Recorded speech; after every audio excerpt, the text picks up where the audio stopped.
De 98, depois da convulsão de Ronaldo e da goleada da França, passando por uma eliminatória conturbada e muitos técnicos diferentes comandando o Brasil, como a seleção brasileira conseguiu ser campeã do mundo 4 anos depois de um vexame histórico.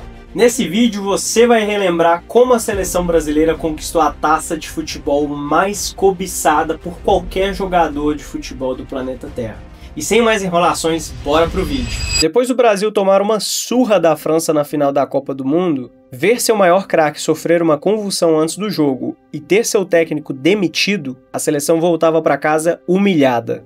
A partir dali começava a dança das cadeiras da CBF. Nos meses seguintes, Luxemburgo assumiu e até venceu a Copa América de 99. Mas durou até o vexame olímpico de Sydney. Além disso, a vida dele era toda conturbada, com acusações na justiça de falsidade ideológica, sonegação de impostos e até de ter tirado proveito da venda de jogadores. Emerson Leão pegou a seleção em novembro de 2000, depois de Luxemburgo. Tentou montar uma seleção caseira, apenas com atletas atuando no Brasil, porque alegava que os jogadores da Europa não respeitavam a seleção, barrando medalhões como Cafu e Roberto Carlos. Mas seu estilo autoritário e resultados ruins o tiraram do cargo após a Copa das Confederações de 2001. Esse período ficou conhecido como Era Leomar, por conta da convocação do volante bagre do esporte, Leomar. Inclusive, teve declarações do antigo presidente do time dizendo que pagou um dinheiro para convocar o jogador. Em resumo, o Brasil estava vivendo o que nós vivemos antes da era Ancelotti: incerteza, incredulidade e muita corrupção. Até que no dia 1 de julho de 2001, estreia pela seleção o Felipão contra o Uruguai, e ali poderia começar um novo ciclo de esperança para a torcida. Só que ele estreou perdendo por 1-0 em Montevideo. Aqui deu para ver que o trabalho do Felipão iria ser longo, porque ele herdou uma seleção desacreditada e sofrendo muita pressão para se classificar para a Copa. Diga-se de passagem, o Brasil nunca deixou de participar da competição. 11 dias depois, o Brasil estreava contra o México, com derrota na Copa América. Vários craques racharam e pediram dispensa para não serem convocados para a Copa América. Como o caso do volante Mauro Silva, que comunicou a decisão no aeroporto de embarque para a Colômbia, alegando receio de sofrer violência. Ou do Romário, que pediu dispensa alegando que faria uma cirurgia no olho.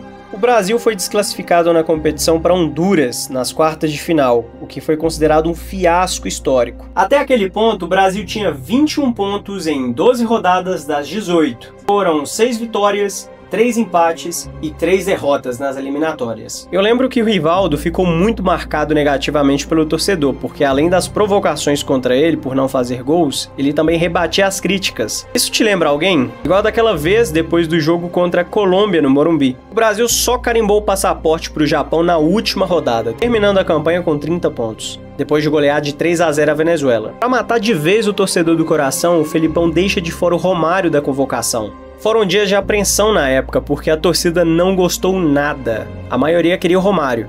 O Felipão até chegou a ter uma reunião com o Ricardo Teixeira, que o alertou: se você não convocar e não formos campeões, eles vão te matar. Mas ele se manteve firme na decisão, alegando que se o convocasse, a seleção teria que mudar o estilo de jogo, que ele sabia que nós não sabíamos. Outro nome deixado de fora da convocação, também que foi polêmico na época, foi o Alex, e ele estava sendo convocado desde 98. Na minha opinião, foi até mais injustiçado do que o Romário. Além disso, os 2 maiores craques chegavam na véspera da Copa com lesões, Ronaldo e Rivaldo. Diga-se de passagem, os dois já tinham ganho a bola de ouro na época. Ou seja, o Brasil tava fudido.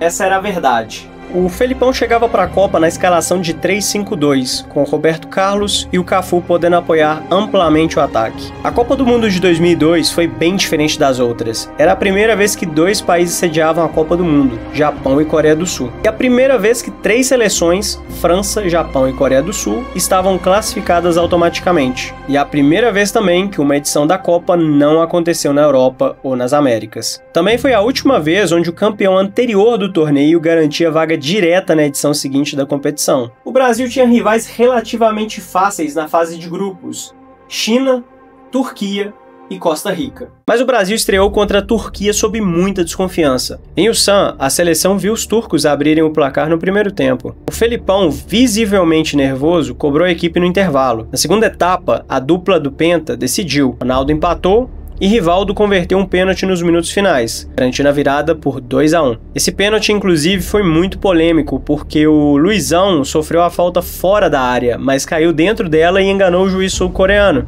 Na rodada seguinte veio a lição da humildade contra a China. Felipão distribuiu aos jogadores uma fábula sobre um caçador que enfeitiçou uns leões com uma flauta. 2 ele conseguiu matar, mas o terceiro comeu o instrumento musical e depois devorou o caçador. O motivo? O leão era surdo. A moral da história é que a China poderia ser esse terceiro leão, então não era pra ninguém subestimar os chineses. Só o Felipão mesmo pra contar uma história dessas. A mensagem funcionou, o Brasil aplicou 4-0 tranquilo, com gols de Roberto Carlos, Rivaldo, Ronaldinho e Ronaldo. Com a vaga segurada em primeiro lugar, Felipão rodou o time no último jogo do grupo. Os reservas golearam a Costa Rica por 5-2. Destaque para o zagueiro Edmilson, que voltou de lesão e fez um golaço de meia bicicleta. Nas oitavas, o Brasil enfrentava aquela seleção dourada da Bélgica. Era o adversário mais duro que eles enfrentariam na Copa. A Bélgica teve um gol mal anulado aos 36 do primeiro tempo e causou muita polêmica. Rivaldo e Ronaldo apareceram para definir no segundo tempo, um gol cada, fechando em 2-0. Felipão até brincou depois que foi a vitória mais importante do caminho rumo ao Penta. Nas quartas veio a Inglaterra do Beckham, e aí nasceu a grande noite de Ronaldinho Gaúcho. Tímido até então, o jovem Ronaldinho foi o cara do jogo. Depois da Inglaterra abrir o placar com o Owen por conta de uma falha bizarra do Lúcio, ele fez uma linda jogada e deu um passe para o Rivaldo no primeiro gol. Depois, logo aos 5 minutos do segundo tempo, marcou um golaço antológico sobre o goleiro Seaman. Teve até expulsão, mas saiu consagrado. 2 dias antes da semifinal contra a Turquia, Ronaldo apareceu nos treinos com um corte cascão, inusitado na cabeça, divertindo os colegas de equipe e desviando a atenção da imprensa de suas dores, que na época ninguém sabia. A semifinal foi dramática no duelo contra a Turquia. Ronaldo herdou a responsabilidade de driblar toda a desconfiança e marcou aos 5 do segundo tempo, o único gol do jogo, inclusive. Foi nesse jogo que o Denilson ficou eternizado por ter segurado a bola nos minutos finais e fez aquela cera que só o jogador raiz sabe, gerando essa foto icônica. Na final contra a Alemanha de Oliver Kahn e Yokohama, a tensão era máxima. O jogo aconteceu às 3 da madrugada, mas a Globo teve um ibope imenso porque o povo tava doido pra ver a final ali do Brasil. Graças a Deus o goleiro alemão falhou. Não só uma vez, mas 2 vezes, e o Ronaldo não perdoou, marcando 2 gols salvadores que deram penta pro Brasil, pra alegria de todos os brasileiros. Ronaldo Fenômeno foi o maior herói. Depois de anos de lesões e até convulsão, ele se tornou artilheiro do torneio com 8 gols e definiu o título. Para ele, nada na carreira se compara a fazer 2 gols numa final de Copa. Rivaldo foi o armador incansável, driblando dores no joelho. Ele mesmo lembrou que passou muito tempo de maca ao lado de Ronaldo, cuidando das lesões. E mesmo assim foi fundamental, marcando grandes gols e dando passes decisivos. Ronaldinho Gaúcho teve sua noite de ídolo nas quartas, mostrando que o Brasil tinha talento de sobra. Cafu, o eterno capitão, comandou a defesa e foi o melhor zagueiro da seleção no campeonato. Ele foi quem levantou a Copa pro Brasil e congelou esse momento nessa foto. O goleiro Marcos brilhou com defesas impossíveis nas fases finais, especialmente na semi. Outros, de Dida a Lúcio, de Kleberson ao Edmilson, também deixaram suas marcas. E vale ressaltar que os caras saíram ricos dessa Copa, cada um recebendo de bônus 100 mil dólares. A volta do Brasil como potência máxima do futebol mundial era a única seleção com 5 estrelas.